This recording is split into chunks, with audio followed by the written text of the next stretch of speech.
as I said to you, friends coming from outside the northeastern region, outside the northeastern states, we have already decided that in each entry point, rapid test is mandatory. That has to be done, and we will not leave even a single passenger who enter or stay. And while testing, because rapid test you will be able to know, because the antibody, you'll be able to know maximum within 10 or 12 minutes to each person. So we will leave no stone unturned. We will not allow anything to happen. That's why the team of doctors, nurses, para health volunteers, they will station in their respective places where testing has to be done.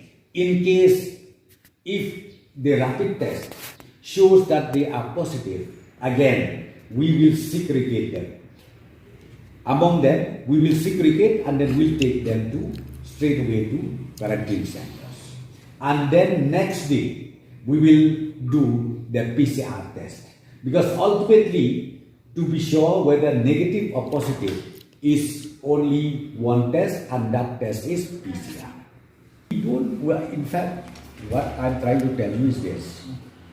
Still, we don't know yet, because when they come, maybe tomorrow evening, out of 800, maybe 30 or 40 of them, they get positive in the rapid test. So those 30, 40 of them, straight away will take them to quarantine centers. Because next day, sample will be collected and tests will be sent. Within 24 hours time, we will get the result. If it is negative, then we will send them back to their respective places for home quarantine or through the community, wherever location, place they arrange. We will just tell them to do that as per the convenience of the local authority. Against it or you don't against it, it's up to you. But I'm telling you, we have a very close coordination.